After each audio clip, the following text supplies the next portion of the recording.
episode 156, Risk and Crisis Management in the Face of the Coronavirus.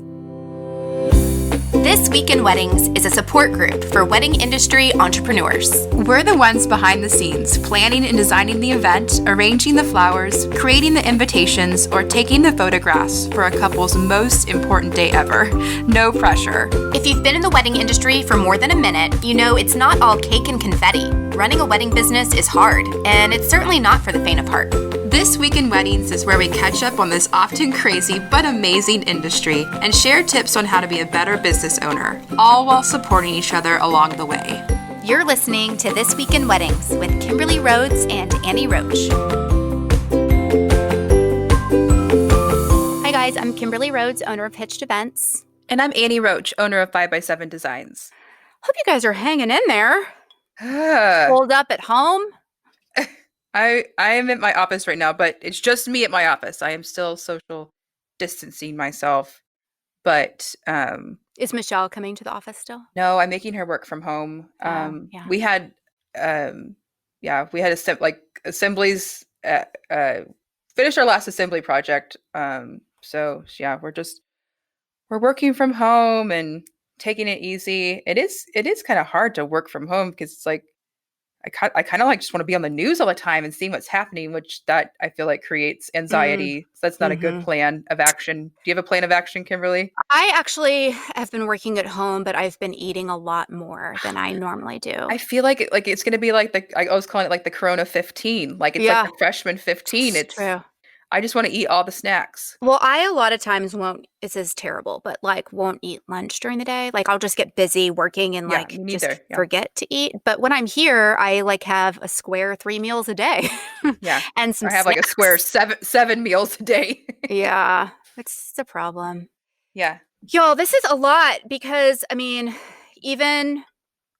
have friends that have been laid off and furloughed in the hotel world and event catering world, and it is just insanity. I don't know about you, but I've been on like a million Zoom calls with people, just like people across the country talking about what to do and virtual happy hours to do a little bit of positivity. But it is from a business perspective, I also I see all these. It's like I know as a business myself, like I've got my reserves, to run my business for so many months. I just can't believe it's happening so fast. Yeah. With businesses, not here to judge or anything, but that just shows the reality of the seriousness of the situation. And it's scary because, people are definitely postponing. They're hopefully not canceling, but that is just taking our cash flow away from us. Yeah. Well, and I have some savings, but it won't last me forever. Yeah. At all. So hunkering down on, and then we don't know, like the state of the world, are people going to be wanting, a lot of times people see events as luxury. So are people going to be wanting to spend once we get out of the situation? That it's like 2008 all over again. It's scary. Yeah, it is crazy. Well, our guest today is Kawania Wooten, who is an event planner based in the DC area. And I met her, years and years ago at the first B-Sage conference. But she has had a lot of experience of planning through life craziness, like earthquakes and 9/11. And I heard she had a keynote speaker drop dead the night before her very first conference as a lead planner. So yeah, she's got a lot of stories for us. She sure does. And we're just talking about crisis management and risk management and what we can do as businesses to better protect ourselves and, get things moving forward. So hopefully this is a helpful episode. And, I also hope that in light of people being locked in their homes, maybe you're having time to catch up on some podcast episodes. Yeah, we've got 154 previous ones, so yeah, listen to those. I mean, yes, it's hard to think about sales, stuff like that, but we're going to get through this. And I am putting some positivity out there that it's going to be a crazy fall. So you're going to need those techniques to maintain your business and maintain that crazy fall. There you go. So get prepared, people. Well, Kawania Wooten, CMP, is an innovative event management executive who excels at competitive strategic planning, convention and trade show management, and volunteer management. Her expertise lies in developing operational and programmatic initiatives that provide added value, reduce operational costs, streamline internal processes, and standardize association policies and procedures. As the owner of Howerton+Wooten Events, Kawania uses her strength in contract negotiations, logistics management, budget management, and strategic marketing to make considerable enhancements to the overall attendee experience of a convention of 5,000 plus attendees filled with high caliber events. Additionally, Kawania is an adjunct instructor in the Hospitality, Tourism, and Culinary Arts Department at Prince George's Community College in Landover, Maryland. Over the years, she has taught various classes such as the Fundamentals of Convention and Event Management, Introduction to the Hospitality Industry, and Hospitality Entrepreneurship. Let's welcome to the show Kawania Wooten. Welcome to the show, Kawania. We're so excited to have you. We're so excited you're Thank here. you for having me. We wish it was under, more happy, times and more happy advice, but thank you so much for coming here with us and giving us your knowledge and your advice in this situation. Oh, sure. I wish it was better times. We could be talking about puppies and rainbows right now. Okay, before we get started, pronounce your name for us. Kawania, Sure. Am I saying that right? You said it perfectly. It's Kawania Wooten. Love everything about that. And Thank tell you. us a little bit about your story and how you got into the event industry. So it's funny because I was a journalism major in college, and my senior year, right before I was ready to graduate, I decided this isn't the thing for me. I waited until my parents were almost done paying for my tuition to change my game plan. And I started grad school. This is the 90s, and happened to read a magazine while I was in grad school, Glamour, about the top careers for women at that time. An event planner was one of them. And I thought, I could do that. And volunteered for nonprofits to just get my feet, dip my toes in the water. And as life would have it, my first event had a crisis in it. Gosh. And I have been managing them along the way as I go, but I loved every bit of it. And so I've been planning events for the last 29, I refuse to say 30 years.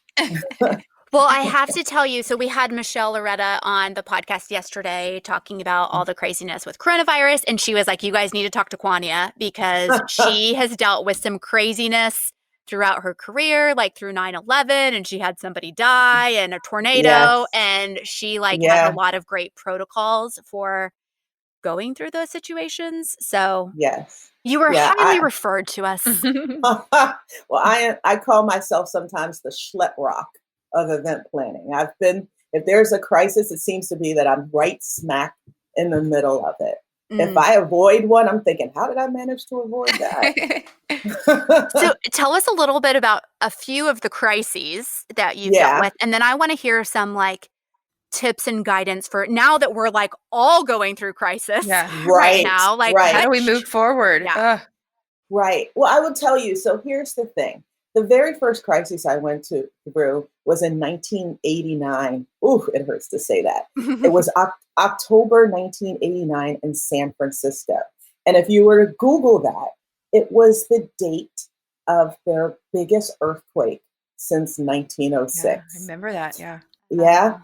And I remember saying to the shuttle bus driver the day before, hey, when is the last time you people had an earthquake? Oh, no. Right. You jinxed it. Yeah, you did. I was 22, fresh out of college, and it didn't even occur to me. And she was like, oh, we haven't had one since 1906. And I thought, oh, okay, no problem. We're good. Right. And it's like a volcano. You think it's dormant. It's never going to happen again. If you fast forward from that, in 1995 was when I was the lead planner for a large conference in Toronto. And the night before my conference started, the keynote speaker had a heart attack and died. And yes, we're going to fast forward a little bit because There's Ugh. consistent lessons I learned through all of these. And then I was planning an 1,100 person fundraising dinner in Midtown Manhattan, and it was scheduled to take place at the New York Hilton. Right, I think it was September 12th, September 13th, but we were Mm. all there. It was big time. We're talking media moguls, television stars, all of this, and 9/11 happens. And Mm. then, and here we are uh, in 2020 with the coronavirus. Ugh. And I will tell you, it's funny because the tools that I had were different. In 1989, I had no social media. I couldn't mark myself Yeah. safe. I Yeah. had, we didn't have cell phones at Yeah. that time. Yeah, Yeah. People didn't even had, think of that. Yeah. no, and there was no, I'm going to sound 5,000 years old. There's no World Wide Web back then. So our communication was really old school. Yeah. And if you move forward to 95 and 2001, we had more tools. The beauty of 2001, which there's very little beauty about it, is that we had Blackberries. And it's just funny because I remember complaining about getting a Blackberry because now my boss is going to have 24 access to me. But our Blackberries were still analog and on when 9/11 happened. So when the towers went down, we could still use them because they weren't tied to our cell phone. Oh. Yeah. So we were still able to communicate with each other Uh, I during that time. I do kind of miss the BlackBerry. I had a little red BlackBerry, the little rolling Hmm. ball in the middle. Hmm. I kind of miss that a bit. Man, I was a good BlackBerry typer too. um, but the lesson of every single one of these crises and the steps I follow are still the same, you know. And the lesson I learned almost instantly at 22 in 1989 was that no matter where you fall on that ladder, the event planner becomes the go-to person almost instantly when a Yeah. crisis happens, you know. And people are looking to us to have answers because we're running the show.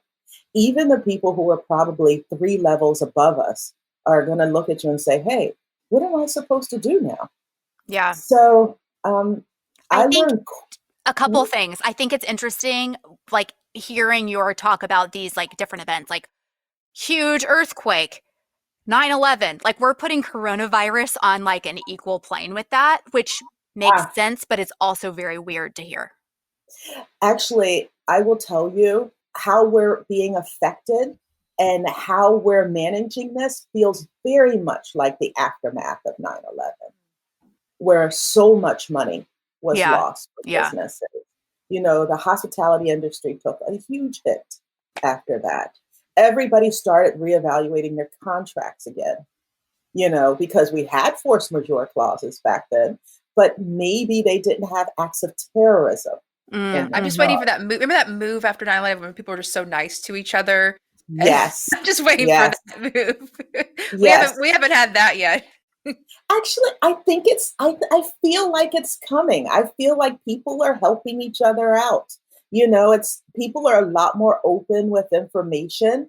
I see a lot of planners online saying, if you need help, just call me True. That is to true. people. And so I actually see the move. I see it in my community here in Washington, D.C. area where people are going on walks and they're keeping their social distance, but they're waving Yeah. to each That other.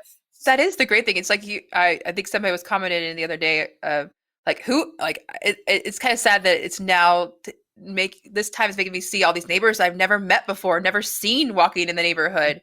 But there is I, that yeah, you get I, to see all these people that have you've never got to meet before. Yes, keep your 10 feet away or whatever. But right. it is nice to see people walking around the neighborhoods. Yeah, I said that yesterday. I'm like, who are all these people? You know? Yeah. You guys need to exercise more. Right. get some sun. So, but it's just I think how we take care of each other and how we take care of our clients is still pretty consistent. Yeah. But, and I'm going back to this, we have to remain calm. Yeah. We in the event planning industry and the wedding industry, we can't panic. You know, I rem- I was yeah. talking to one of my planner friends, and it's interesting because, like, I totally agree with you. Like, as a planner, like, are the ones who are the point people, and we have to stay calm. There is like a burden in that of like Mhm. always being the one who has to be calm and always being the one who has the answers. And like, yes, I know that is my job and that is what I've signed up to do and that's what we are doing. But Yeah. my planner friends and I who get on like across the country who get on calls are like, I just want to get in the shower and cry because my clients are crying and I have to be calm. And then it's Mhm. literally like hang up the phone and like, now I'm going to have my own cry because it's a Yeah. lot. It's a lot like to take on. Well, truth be told, I cried in the shower yesterday morning. Yeah, it's So, fair. and I had my glass of wine and I was much better. But it's, I will tell you on 9/11, my son was a little less than 2 years old. And all I wanted to do that day was get home and Mhm. and touch and put my hands on him. But I had a lot of people I had to take care of that day. So I remember stopping in the bathroom a couple of times that day and crying, pulling myself together, and then going back out and addressing the situation at hand.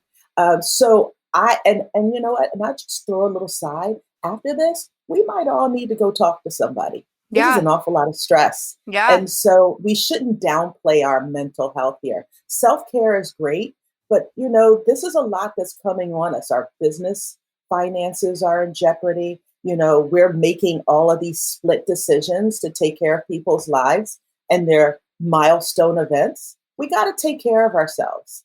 And I'm a big believer. If you got to talk to somebody, do it. There's no shame in that. yeah, yeah, I support it 100%. Yeah.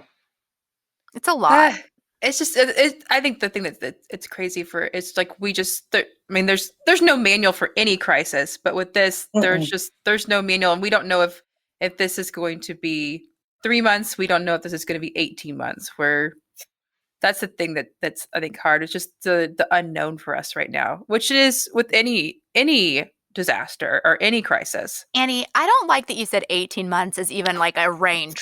Can we say Well, 3 months or 6 months? I mean, just saying for a recession, for eight. I mean, this could have the effects on the market for years to come. Who knows? Hmm. I would say that I am more of an optimist, especially I'm the optimist in our family. Hmm. And my husband is very much doomsday, like worst case scenario, which we need that to balance each other out. But even I, as the optimist, I am starting to get a little down being the optimist. Yeah, yeah, and it's easy because the thing about this disaster and pandemics, I also teach event management at a local community college, and I always place pandemics in the category of a disaster, right Mm-hmm. there with an earthquake or anything like that. And the thing about this disaster is that there's no finite end right now. So we are in uncharted territory and we're working in the dark. We're Yeah, postponing events to the fall, and we have no idea if the fall will be better than where we are right now. yeah, So we are making educated uh, decisions, and we're guiding our clients knowing that we might have to pivot again come autumn. Can you mm. imagine, Kimberly, of all these events that you're postponing, if you're going to have to postpone them again? I mean, I'm like mentally prepared for that, to be honest. Mhm. Because, like, Yeah. I Yeah. think, like, as we're choosing a date, you're like, I mean, that date sounds good. Who knows? Yeah. But we don't know. Yeah. Right. But we don't Right. know. Yeah. It's like a total, like, shot in the dark. And then even my clients who haven't moved, who are fall, are on the phone with me, like, are we going to be okay? How do I Yeah. know? I mean, Yeah. Right. yes, I hope so. Like, literally. Yeah. And like, Kwanya, to your point, it's like, they look to the planner to have that Yeah. information, knowing there's no way we have that information, but Absolutely. Right. it becomes a lot. I think shout out to all my planner friends in the world, because I think for us it's just like everyone's moving events. Mm-hmm. So for everyone it's hard. I just have a special like virtual hug for all my planner friends who are dealing with all of the pieces of it and Yeah. all of the emotional fallout of Well, it. you guys are putting you're taking that puzzle and putting it back together, but it's like it's an open puzzle, you know? You Mm-hmm. don't have all your Mm-hmm. puzzle pieces. You're trying, you're taking that puzzle that was pretty much full, put together, and now you're taking it apart. Someone threw it on the ground, and now you're trying to put it back together, but you've lost the pieces, and hopefully you can put it back together. It's hard. One of my Yeah. hardest moments as a planner happened a couple of days ago. Uh-huh. And when I had one of my clients who was kind of holding out, like wasn't making the decision quite yet of moving, and her venue made the decision for her basically.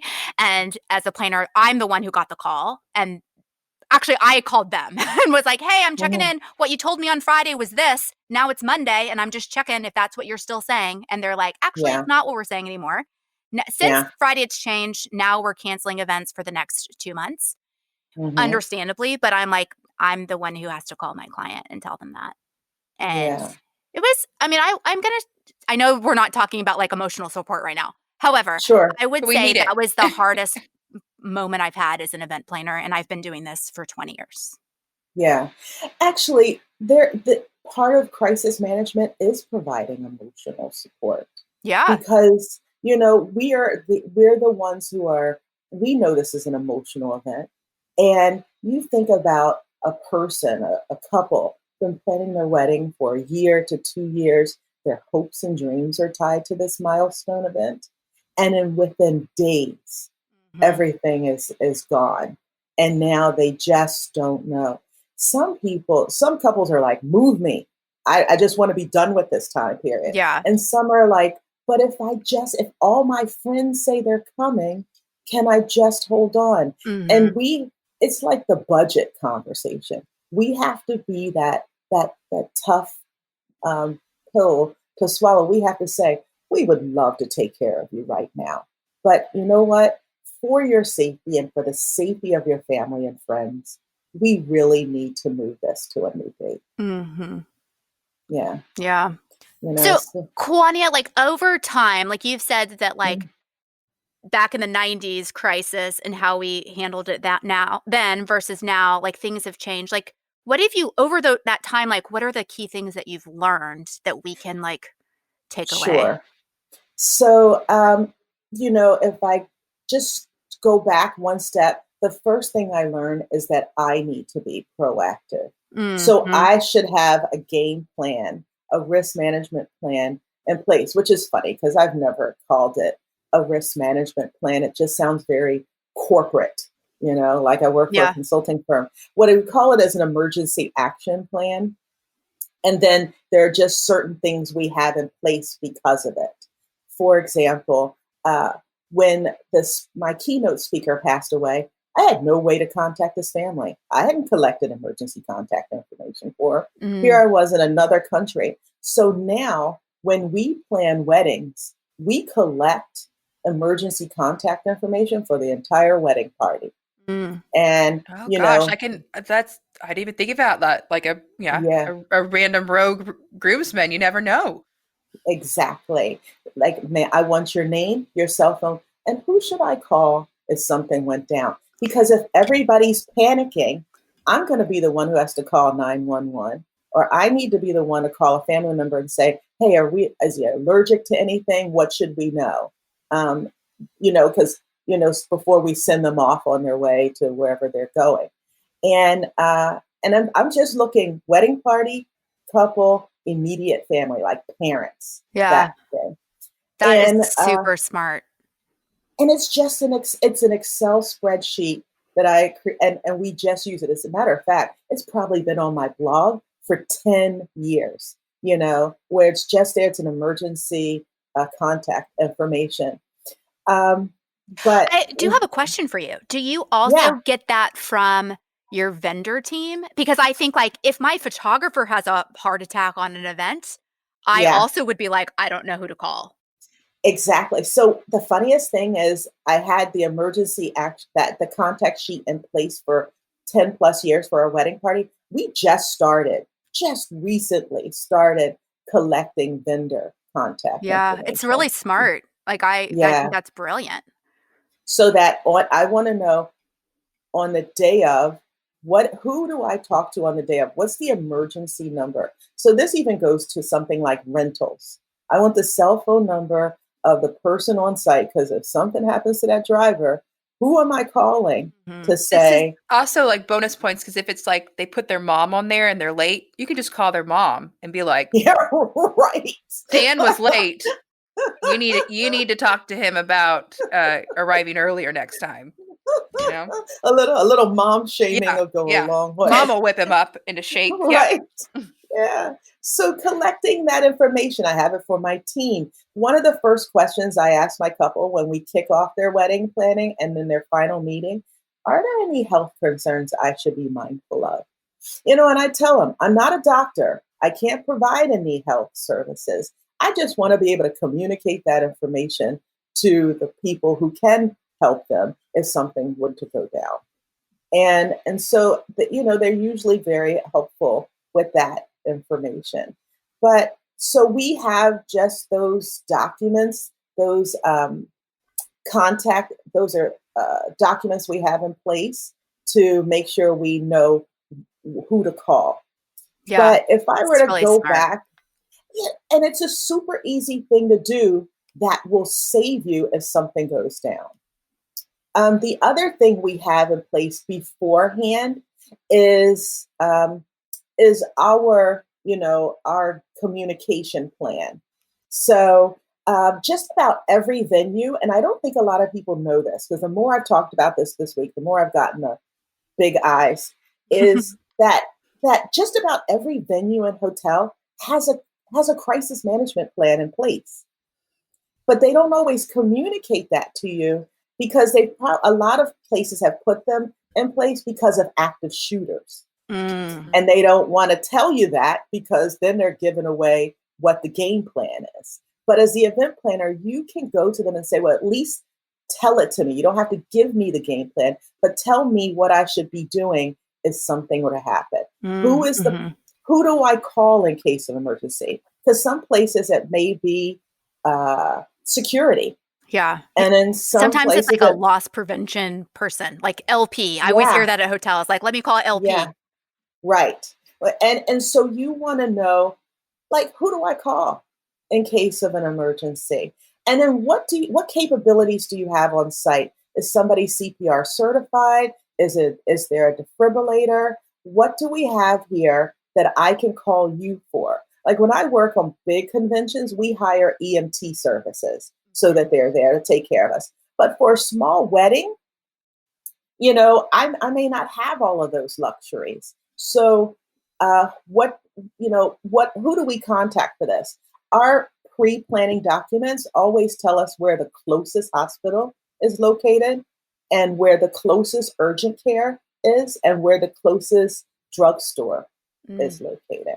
And the beauty of it is most of our weddings are here in the Washington, D.C. metropolitan area. So now we've created this document so many times, we don't have to do research. If I have a wedding in a certain neighborhood, I can look at a past wedding and pull up that information. You can reuse a lot of your information, but all of this information is in place. My team has it in advance, and that my our couples have it in advance. We just rewrite it and call it a guest information guide for them. So Mm. if anybody were to call them, they would know where the closest hospital is, what the non-emergency police number is. All of those little details that you could probably find online is just in one location. So we want to have these proactive details in place so that we know where to go instantly if something goes down. I mean, that's so smart because for most people, it would be like, well, you just Google it. Like, just look on your phone. But like, if you think Yeah. about in an emergency, just the time savings of having to look that up versus Hmm. like having already looked it up days Yes. before, like, is crucial. That's brilliant. And we tell our couples this guest information guide we provided for them with all of this crisis management information. You want to put it in your welcome bag? Have at it. They're feeling a little bit better because they're not looking at it as a crisis go down. They're looking at it as, oh, I forgot to get my prescription. I know where the closest CVS or Walgreens is. So it doesn't feel scary. We don't write it in that manner, but it's just information for people to have. Now everybody feels informed. But when things do occur, and this I learned from the very beginning, I don't make any decisions until I talk to my wise counsel. And for when I worked in an office or for a nonprofit, I would call my boss. But I quickly learned my boss was looking to me too. So then, so now as a wedding planner, like for example, the coronavirus happened, the first thing I did was call our insurance agent and ask them, okay, what can I say? What can I recommend? And am I covered? And as far as is my business protected?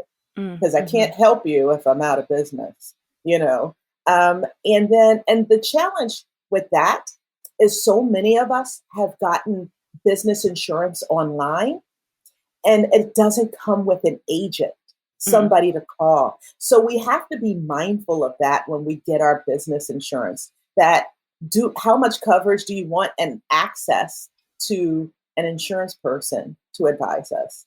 The second thing, before I started giving advice, I called our attorney. Hey, what can we say? I don't want anybody coming back to me saying, well, you told me I could do this. Yeah. And I've heard that too a lot from other planners who are like, I have been advised or like heard from attorney that I should not be telling people to postpone their events. I should be giving them the information so that they can make the decision, because I don't want it to. And I feel the same way about rain plans, to be honest. Like, I want you to make the call on the rain plan because I don't want it to not rain and then you're pissed at me that we moved things inside. I think it's kind of the same thing. It's like the client has to make that decision with the information that they're given. I don't know if that's what you think too, like talking to an attorney about it, but that's kind of where my mindset has been. Yeah, and it's funny because sometimes you're in a gray area where they just keep looking at you saying, well, what should I do? Yeah. And so what I will always start with is, given the finances, given what the CDC has said, given what our governor of our state has said, this is what I recommend, but I'm tying it all back to all of the people who made mandates and recommendations and that are from our local government or these healthcare organizations like World Health Organization or Center for Disease Control, because we want to advise them, but we want them to know where this wisdom is coming from also. Yeah. So you want to start work first by getting advice for yourself, because, we're not, this is not our bailiwick, so we got to make sure we're sharing this information properly. Then once you get this information and you're going to sit down and I go to my venue. Every venue I've said, not just the current wedding venues, but September, October, November. Okay, so what's the game plan? Because I want to make sure that when a client asks me a question, I can say, well, I spoke to the sales rep at your venue, and this is the information we've received here. Then I have this conversation, and I really encourage our couples. I want to talk to both of you. I don't want to talk to one, and then your emotions ramp up, and you're only hearing half of what I said. Let me talk to both of you and make sure that I'm giving you the facts, and I try to keep as much of the emotion away from it. Like, I feel so bad for you. Nope, not saying that. Here's the situation. Here's what's been recommended. But I also tell my couples, you are well within your right to be upset. Your emotions are valid. You will not hear me say, take a beat, calm down. It's not that, and be grateful. All of this. Of course I want them to be grateful, but this is a big deal, and I don't want us to dismiss them in this moment because, we're not going through this, so we don't know what they're feeling. And I tell them all the time, I've been married 23 years, and I'm pretty sure the Kawania 23 years ago would have been bawling right now. So, Yeah, it's hard to like put yourself in there. I think too, because like my whole job is to approach it with reason. Like, here are the facts of the situation. Here are the yes. options as they lay out before you. Like, here is all the information you need. I think that's honestly the benefit is because, and I will tell my clients this any day, like from day one to your wedding day, like it is not emotional to me. Like I can interfere with the bridesmaid, whatever drama, because it is not, I'm not emotionally invested in it. I mean, yes, I am because like you're my couple and whatever, but like I can very much take a very objective look at the situation, which I think is what we all have to do. Yeah. Which makes it hard to be like, of course you're going to move your event. Like you have, like it's hard to empathize and be like, why do you want to hold out? Like, tell me why you want to hold out. Yeah, which is that's that hope is that awesome. I mean, when I remember I got married, and it was just I remember getting married and it was just pouring down rain, and I kept thinking, and I had the days before, like they the lighting team had come and put in hundreds of lanterns in the trees, and as I'm getting my hair and makeup done, I could hear the lanterns fill with water and just fall out of the trees, and but even in my mind I'm thinking, oh, it'll be fine, It's gonna turn around. It's gonna clear. It's gonna clear. Like because it is. It's just a little sprinkle. It's just that little bit of you're holding on that little bit of optimism.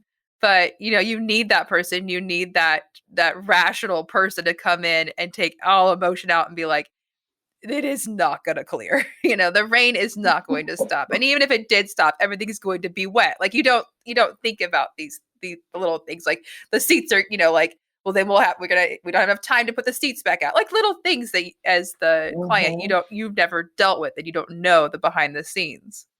Right. Yeah. But then we also add, but everything's still going to be amazing. Yeah. I mean, it's going to, you're just going to move it inside, but it's going to be just as great. Yeah. Even better. Yeah. After we've, we've gotten our advice from our attorney and our insurance agent. We've talked to the venue. We've had a conversation with the couple about the game plan going forward. I talked to my team because I want to make sure we're all on the same page. Because the last thing I need is from my assistant, God bless her, to say something completely different from what I've said. I want to make sure we're all speaking the same, because communication, no matter what you go through, and I've learned that over the years when things go wonky, communication is everything. Yeah. And one of the things we always say that if we don't communicate, our brides we call it MSU. It's making up. And you can curse. You can curse on this podcast. We embrace it, and I think in this time we all need a little bit of cursing here. Okay, all right. I am the cursing Yoda. But you want, because what's happening is if we don't communicate to our couples, they're starting to think worst case scenario. Yeah, right.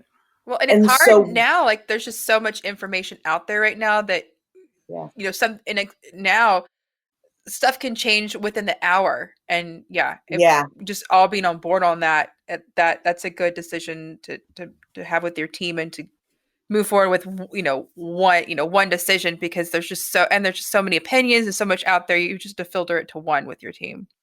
Right. And I learned quickly with this current issue that we're going through that after I finish communicating with my team, I need to call their wedding vendors because I actually had a full meeting with one of our couples that are getting married in October. And everything was fantastic. She was feeling great. I had just gone, met with her venue. Everything was great. Yesterday, the mother calls me. Okay. She's like, my daughter's in a panic. And I'm like, why? We're great. She goes, well, the photographer sent out an email saying, that, let me know if you want to cancel your wedding. So, then I had to, I'm saying to the mom, okay, I will call the photographer. We will have a conversation. And I said, but tell her everything we said on Saturday is still in place. We're still good.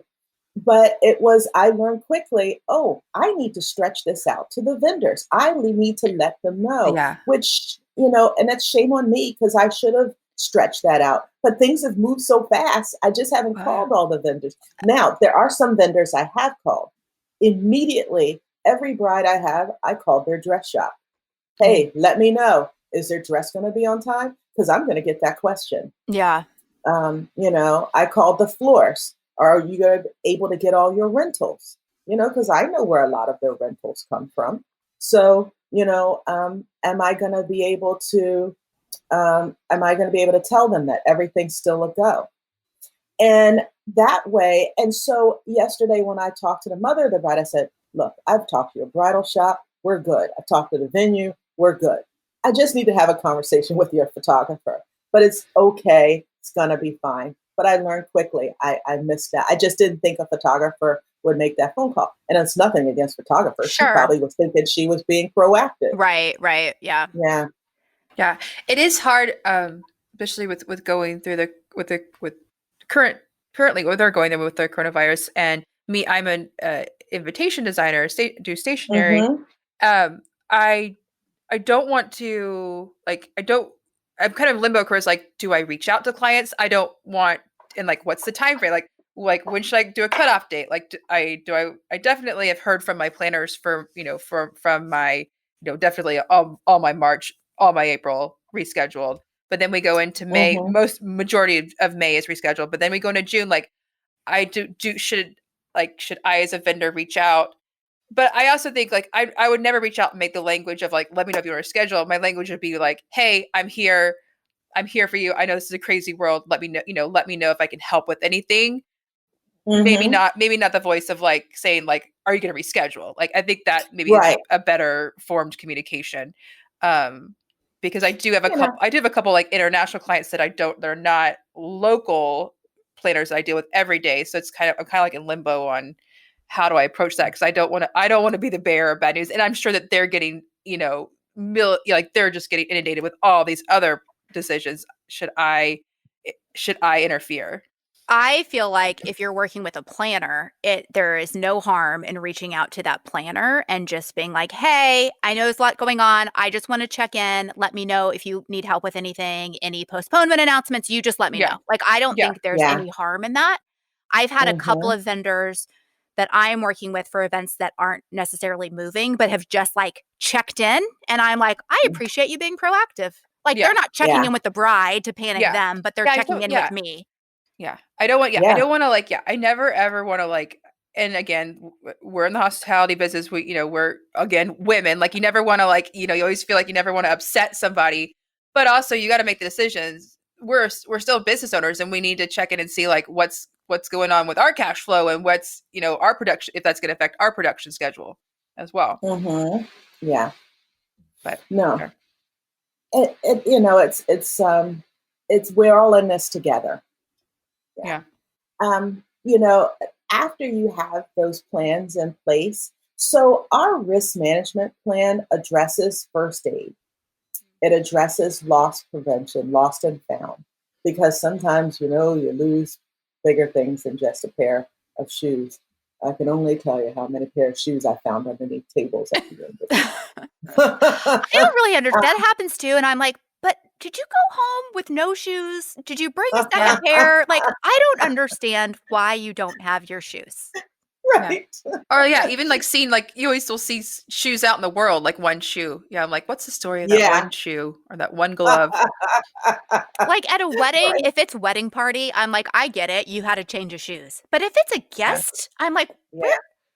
Surely you didn't bring a pair of flip-flops in your purse. I don't understand. Right. Did Cinderella come to our wedding? The other thing that I've learned over the years is making sure I know the venue's rules for shelter in place.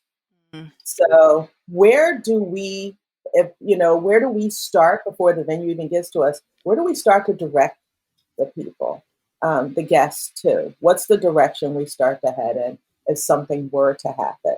And I never, like I said, never would have even thought of that. But over the years, it's just when you start watching the news, I automatically think about, wonder what the event planner would do. Mm-hmm. And that has taught me, okay, I want to know what the shelter in place rules are. I will tell you, watching the Super Bowl, remember the power went out after Beyonce's performance? Yeah. My first thought was, okay, note to self, I need the contact information for everyone involved. That includes the engineer, because that was my first thought was, gosh, there's an event planner right now looking for that bottle of wine, thinking, what do you mean the power went out at the Super Bowl? So those are the certain, the rules that I want to make sure we have in place. So here's this other thing. Event planners have this requirement called duty of care. So that means we should be anything we know that can help the safety of our clients, we should be communicating that to them. So if the neighborhood where an event venue is located, if it's known to have, which is crazy, but outdoor weddings have craziest things, and I've seen them. If there's snakes around, hey, be mindful. There are garden snakes nearby, because if we didn't communicate that is something that could come back to haunt us after the fact. We even insurance. We note in our contract that our clients are not only required to get insurance, event insurance, but that their vendors are required to get insurance. We didn't say that. We didn't start. Now we say it because we believe it, but we started saying it because we wanted to make sure our clients knew they should be asking their vendors for that, especially if they weren't a full service client, where we would be automatically asking for that.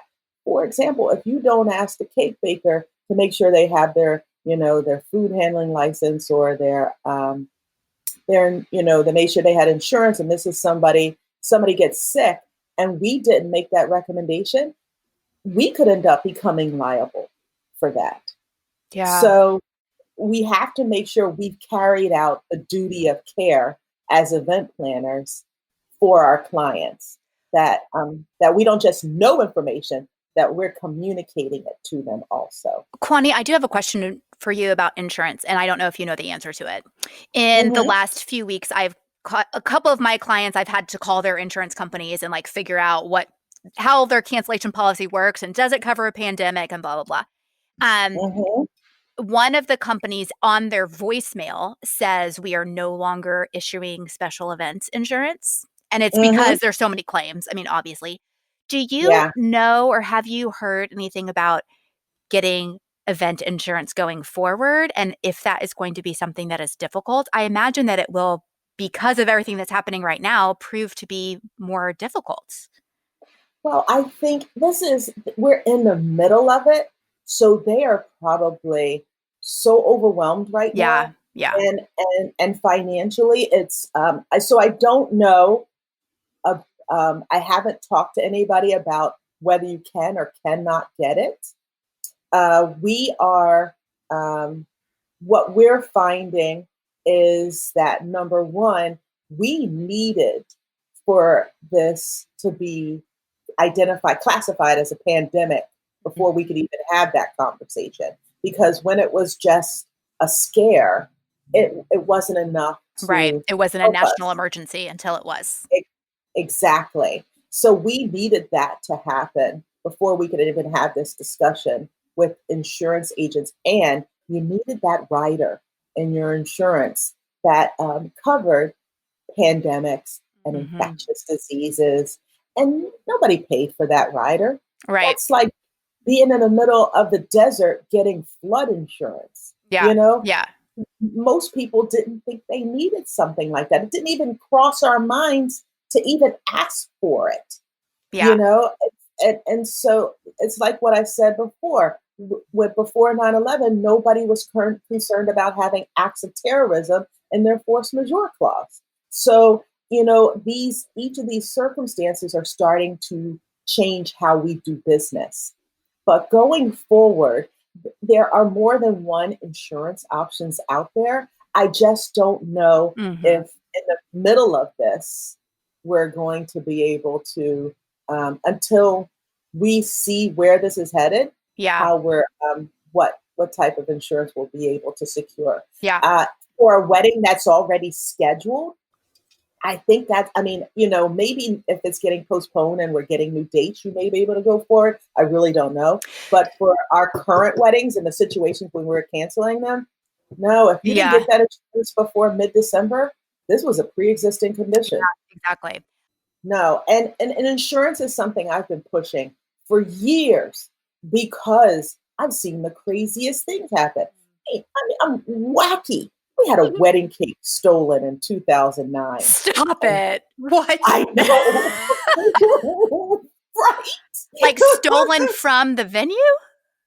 Quick story. So this was back when Ace of Cakes was super Oh, popular yeah. in Yeah. Baltimore, and they were on Food Network. So this was 2009. They brought in a cake. We were all geeked out. The hotel staff was all geeked out. This is pre-selfie, so we had our cameras taking pictures with it. All right. And later on in that night, the couple cut the cake. It was, God forbid my couple's listening. They're like, Kate said our cake was ugly, but it was a brain. It was from the from the cranium game. Because the groom proposed to the bride over a cranium game. So it was a brain, for God's sakes. I'm like, who wanted a brain? It was awesome, though. They rolled the cake back into the kitchen, and the cake disappeared. Yeah. Now, long story short, it was an inside job, and the hotel has asked me to stop telling this story.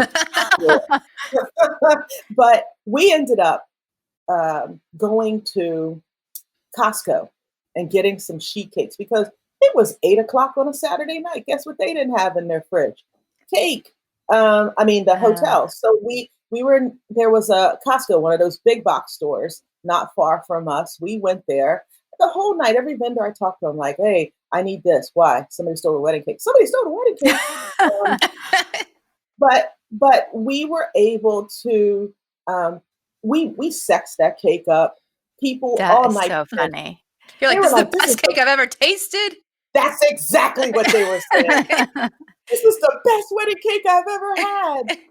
They're like, I'm calling, because we didn't say anything. They're like, I'm calling that bakery tomorrow, right? You're like, you're calling Costco. Right? No, lips are sealed. So what we were able to do, the couple was able to go off onto their honeymoon. I had to talk to the mother of the bride. We filed a police report because the cake was over a certain amount of money. So guess what? Oh, wow.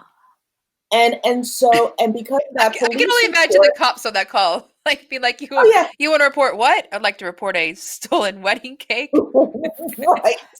No, I'll tell you the funniest is that one of my team members said in our postmortem, okay, we got to make sure we put steps in place so this never happens again. I'm like, seriously? You expect somebody else to steal a wedding cake? That's crazy. But what we were able to do is get their money back afterwards. And I got to get my money back for the sheet cakes. And Charm City Cakes were super sweet. They sent them a teeny version of that on their anniversary, and all was well. But I think they did. If I remember that correctly. They should have. I don't want somebody calling me saying, "Kawania, that's not what we did." But yeah, I think that's what happened. But anyhow, it all worked itself out in the end. Because and I use that as an example of why you need a planner, because that bride had no idea. Yeah. She ate her cake. She was happy as a bug in a rug. And if she didn't have a planner, she would have had a very different experience that evening. But that was able to be resolved because they had insurance. And it's goofy stuff like that you typically have a risk management plan or insurance. It's not these major crises that you need to use it for. Yeah. It's interesting because I have not been as strict as you about making it required, and I love that you have. I always just explain it to people and like why it is a good idea. But I would say up till this point, I probably have only had 25% of my clients who have done it. Because I think for most people, they think, I mean, it's my wedding. Of course, nothing is going to happen. Like, Mhm. it's just like it's pouring rain outside and I think it can still happen. It's just like this optimistic Mhm. event that it's going to be Yeah. okay. Yeah, and what I always tell our couples is that, look, this is what, $500, $600 that you're paying for something that you may never use, but you will love me if you have to use it, Mm-hmm. because now it's and instead of $500, $600, it's thousands of dollars you don't have to pay. Yeah. Yeah. And so once you have this plan in place, you got to work it. We work that plan. We use that on site if anything should happen, so that we are speaking with some sense of knowledge and authority, and people don't feel unsettled if something goes down. So, Kawania, I do have a question for you, because obviously you're doing all of this as a planner. Do you think other vendors who are on site at an event should also be taking some of these like precautions to like know where the closest hospital is and like have backup planes and know how to exit the building? Like, should we all be doing that? Well, here's the thing. If and again, these are things all of a sudden I'm thinking, oh, we need to change that.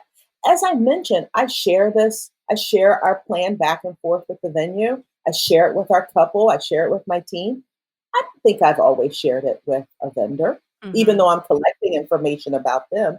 But it's, part of it is for privacy purposes. But now that I'm thinking about this, the photographer goes off with a couple and takes those first look photos or photos during cocktail reception. They should probably know some of this information. Yeah. Now, I actually prefer to be the hub of the information, because I always want to know what's going on. Mm-hmm. And so I would rather them refer back to me. But if that's the case, then I am responsible for making sure that they have the information they need. The caterer should know about food allergies or Mm-hmm. healthcare issues. The photographer should have local information. We should make sure that if they're not getting it, that we're communicating it to them so they have it. I just think that there's a lot of weddings that don't have planners. And so, like, Yes, obviously, I never work a wedding that doesn't have a planner because that's my job. But I think there's probably right. people listening who work weddings without someone who is doing this work, or someone who Yeah, becomes the natural point person for chaos. And so yes. it makes me think, like, I wonder if like photographers and videographers and I would caterers and the band leaders should also be being proactive, because they likely are at many events throughout the year without a designated point person. That is a good Absolutely. question. If, like, I mean, if there are business owners out there that are, that are listening and they're working an event without a planner, who would be that crisis? Who would be that point in a crisis? I would guess maybe the venue owner, if there's not a Yeah. planner. Sometimes it would be the venue coordinator, and sometimes it's the catering, Yeah. uh, the banquet captain for the caterer. So you're right. I will tell you, I have written a series of wedding planning guidebooks, and one of them is how to plan your ceremony. And the primary people that buy that book are venue people, people who run venues. Oh. And so just thinking about this makes me think I need to update that book and put crisis management information in there, so Mm-hmm. that the venue operators will have that information in there also, because it should be information that we have in all aspects of our uh, wedding planning. You just made me think of the fact that when we book cars, transportations for our weddings, one of the things I always ask about is the last time the car was inspected. And Oh, and Kawania, you are like on another level. well, I will tell you, I I saw appreciate it. I'm pretty sure I have a blog post out there about this, because I saw this news story where this whole wedding party was either half of them were killed in a car accident, and Gosh. then if you Oh remember this gosh. story, and when they found the limo company, it was like they were in a hotel room and the cars hadn't been inspected in years. And Oh. all of a sudden my little crisis management antennas went off, and I said, okay, now I want to know about cars. Yeah. Well, there was a couple, this is a couple years ago, that Mhm. in Texas departed their wedding in a helicopter and the helicopter crashed, which was Oh my gosh. terrible. But it Yeah. also kind of was one of those things like, was it just a random accident or was there something faulty? Like, what could Yes. have been Yeah. investigated prior to that happening? Right. So, and just knowing that information also goes back to what I was talking about with duty of care, that you've done your due diligence to make sure that you have checked all of those extra details to make sure that our clients are cared Mhm. for. Again, I think a lot of these steps that we have in place, because I know I'm not the only planner out there is doing this, we just don't call it risk management or crisis management. But when you start pulling it together, you realize, oh, We call that it is a when the part of shit my hits the fan. That's what we normally call it. basically, right? And now, and how do I go, where do I go from here? And so, but like I said, seeing that story, all of a sudden I thought, well, how do I know what shape these cars are in? And I will tell you, the first time I called the transportation company that I use on a regular basis, they offered that information so fast. Yeah, here Mm. you go. Mhm. It's if like we already have it. If that's what you need to feel better, here you go. Share it. And it was one of those. Well, if our couple felt better coming to look at the car, can they do it? Of course they can. Yeah. So I'm always concerned about the companies that don't want to share Yeah. information. But most of the time, most people are like, no, knock yourself out. Here's our information. If that makes you feel better. And that's something you can, again, communicate with your client and they know you've done your due diligence. We had a wedding in 2010 where one of the wedding guests tripped. She had been drinking a lot. She got caught up in the table linen Mm. and tripped. Now, when it, like I said, she had been drinking a lot, but she sued. She sued the venue, the Oh, caterer, and my company because she for lost wages because she sprained her ankle. So as Oh they gosh. worked their way through each vendor, by the time it got to me, I said to my insurance agent, all right, this is the size table linen I use. And based on everything I have, this is the correct size I am supposed to use. So that is what got me out of being sued, is that I could prove that I used the correct table linen size. That's And crazy. yeah, but see, that goes back to that duty of care, making sure that you're using the right size linen on the table. How many times have we used a longer linen because we want that, but we'll just tuck it underneath? Mhm. Well, it makes you think twice about that. Mhm. I hear stories about, I heard a story years ago about wedding vendors getting sued because a guest was really drunk, drove home, and killed someone as a Mhm. drunk driver. And Mhm. one of the questions the planner got asked in the preliminary, I guess, what do you call it, deposition? I don't know. Is that did you serve any of the drinks to the guests? So naturally, most people would say, of course, the planner didn't. But how many of us will go grab a drink for the bride and groom? Mm. Mhm. And so now that is one of those things you cannot do that because you are not a part of the wait or bartending staff. You have the banquet captain do it. You have a wait staff do it, but you should not be getting drinks for anyone because now you've moved your role into a gray area and you are now liable along with everybody else. So those are these little things that we need to be mindful of that we do in the vein of customer care that we need to just tweak how we do it to protect our company and ourselves from liability. Yeah. a lot. Ugh. That's a A lot. lot of that makes you think about a lot of things, but but it's hard. It's just like risking everything. Yeah. Yes. And that's the value of having an insurance agent that you can talk to. Mhm. So you can say, hey, I mean, I would pay, and I have. I'm going to pay you for your time. I just got a bunch of questions I need to ask. Mm. And I have gotten, most of the time she's like, nope, you can't do that. Nope, you can't do that either. No, you're doing that? No, you shouldn't be doing that. You know?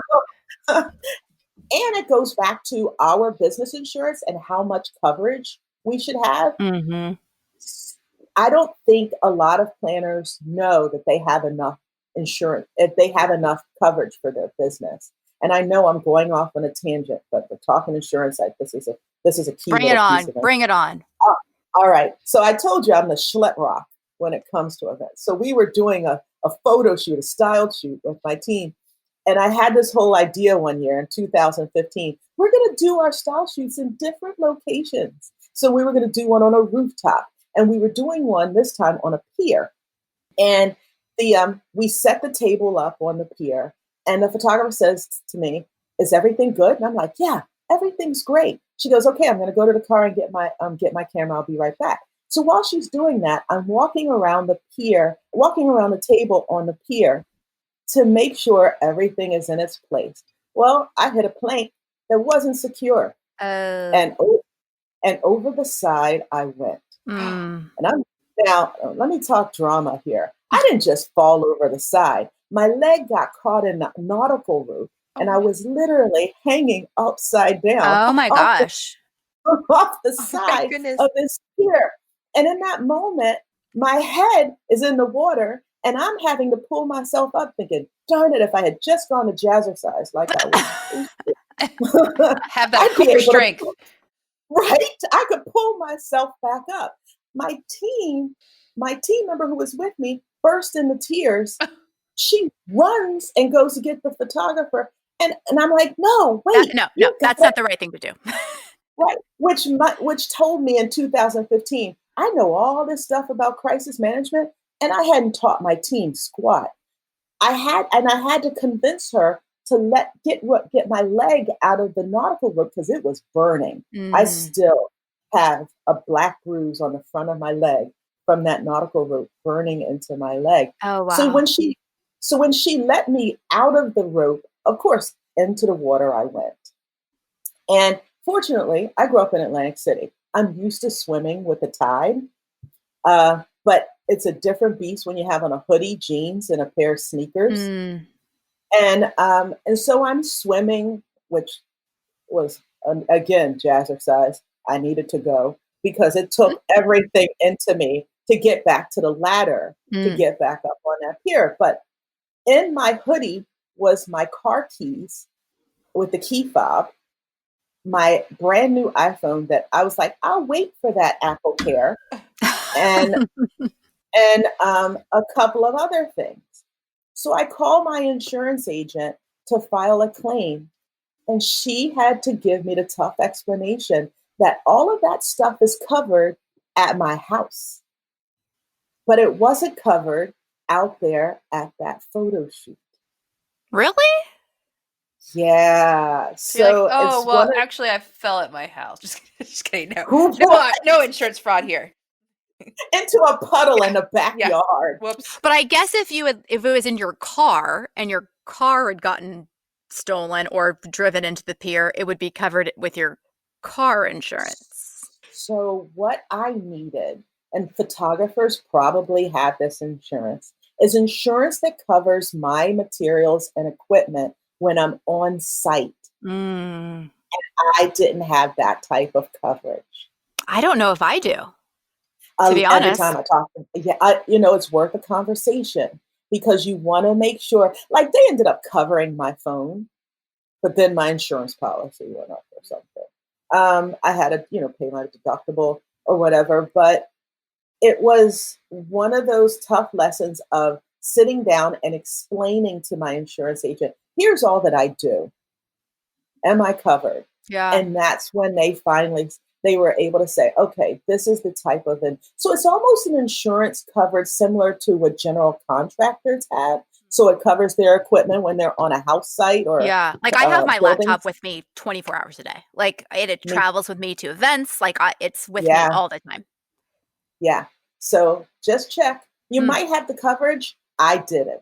And I've learned quickly that I had to have that kind of conversation to make sure that I had that kind of coverage. And that would be for Also, anyone, not just a planner. Like anyone no, who a like works photographer. remotely and takes a Yeah, computer and yeah, yeah. And then all of a sudden it hit me. Thank God it was me and not one of my team members that went overboard. So I did a revamp of the workers' comp mm, to make sure I had coverage because see, I can swim. I grew up on what would be considered an island, but a lot of people don't know how to swim. mm, So what would have happened if somebody got hurt in the process? So it made me of course we canceled the rooftop photo shoot, but it made me rethink what kind of coverage do I need to have to make sure. And there is coverage not just for your employees, but for your 1099s that you can look into. mm. So you want to make sure that you have coverage. 1099, so contractors, Yeah. because I realize that somebody internationally might have a different term Mm, for that. mm. But you want to make sure that everybody anybody that you're responsible for that day is covered. And it was a pretty sobering lesson. My insurance policy, of course, went up that day, but it was enough. But I would much rather have the coverage than to find out like I did that day after the fact. Yeah. Yeah. Kwanya, this is a lot A of lot, yeah. information, but a lot of good Makes you information think, yes. for sure. Yeah. I also, Yeah. I think a lot about people who, because there's a ton of events that don't have planners. So I do think this is a really good conversation for anyone who's like Mhm. on site at an event to be thinking about Yeah. like these kind of things and these like steps that you've taken in advance. Because like there's a Mhm. venue in Dallas where it is like a city owned space. There's someone who unlocks the door and it's basically like, here you go. And Yeah. something like that, like if you don't have a planner or who is the point person? Like who knows where a hospital is? Like who knows that information? And it's also funny. I also was thinking, I used to do corporate events as well and like large scale Mhm. corporate things.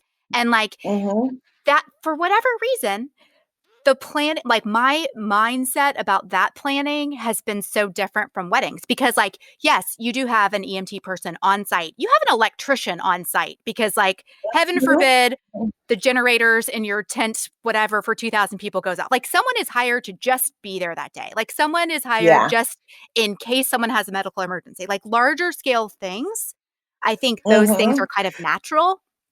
And like Yeah. weddings are typically not that large scale, but that doesn't mean there shouldn't be the thought process of all those things. Absolutely. And it's funny because you talk about that venue where you can just get the key and open the door. Because I did an event like that in New Jersey a couple of years ago. And now I'm thinking, goodness, should we have had security there? Yeah, yeah. Who's going to protect us if something crazy, like I said, I'm an adjunct. So every semester I got to take active shooter training. And now that's become a real thing. Mm. I need to be mindful of exits, entrances. And so if I'm in a venue by myself, and maybe it's not an active shooter, maybe it's just a common criminal who wants to steal whatever you got in the room. What kind of security do you have in there to protect your client? Hmm. I mean, I even think about when I leave an event at 1 in the morning or 1:30 in the morning and I'm Hmm. walking to my car, like Yeah. I do stuff like that all the time without second guessing it, which is so stupid. No, we all do. We all do. And one of the things I have in place now is the business Uber account where it has the address for each of my team members and they can put that in and it will take them directly to that address if they need if they don't feel comfortable driving home because Hmm. it's late. Uh, and again, it goes back to just minimizing your liability. But I don't ever let my team let one person in the night by themselves. They always work in pairs Yeah. because I don't, because I have walked away from a venue and I'm like, there's not enough lighting out here, Hmm. and Hmm. I'm schlepping my big old case and all of this going to my car, and if something goes down, is anybody even going to look for me? Yeah. So my family sleep. So Mm. it's one of those things you start thinking about how can you make sure that you've got safety precautions in place just for those little moments. Because like I said, your crisis and risk management plan will not be used that often for big moments like this. It will be used for those little things that you're like, oh, okay, I got to address this. Yeah. Yeah. Well, this has been great. Yes. I know we're like going through world chaos and world drama right now, but I think it is when things are slower, like for those of us who are like, I don't have March and April events now, and even May events, like now is the time that you have to start really thinking about that stuff. Like it's the time, like our schedules have been freed up to make some of those changes. Yes, it is. And I'm so used to driving everywhere. So when as I mentioned to you, I'm like, my schedule is eerily open. It is weird how open it is. One of the things we have on our website is I have an e-commerce shop, and we've been in the last week scrubbing our risk management plan so that people can fill it in, and it will be on our website in the next couple of days, so that if anybody didn't want to reinvent the wheel, we do have something on there. And we've been working on a risk management, price management book for about a year. And now I'm like, well, need to move that one up. Yeah. So, well, we'll link to your shop too in our show notes so that people can find it. And by the time this goes live, if you're getting it up in the next couple of days, then that will be up too. So we will point people in that direction for sure. Yeah. So I just wanted people to know there are resources, but beyond me. I mean, there are so many good resources out there. It's just a matter of doing your homework and figuring out how to tweak it to fit your company and venues. Yeah. And I think this is I mean, we've been talking from a planner perspective a lot, but I think there's so much that can be transferable to like every part of the industry. Like if you're delivering a cake, you should have like a plan and Absolutely. Absolutely. And you should be asking the right questions, like to the couple in advance about, for a cake, like where am I going to place it? Where do you intend to have me place it? Because you wouldn't want your delivery person placing a nice little buttercream cake in the sun. So it's something that should be a part of their risk and crisis management plan, because nobody's going to blame anybody but the cake people if the cake starts to melt. And they're not going to say, oh, well, I didn't know. They're going to say you should have known better. So these are things that would be a part of that plan to protect your company. Yeah, love it. Kawania, thank you for all of this. You are a wealth of knowledge. Oh my goodness. It's weird because I'm almost hesitant to say it's my pleasure because we're in such a crazy situation. It's my pleasure to help. There you go. Never needs to go out there and do their jazzercise. Yeah. Build that core strength. Yeah, unfortunately, it's closed right now. Yeah, do some home jazzercise. Some jazzercise YouTube videos. Right. With my leg warmers. Yeah. All right. Thank you so much.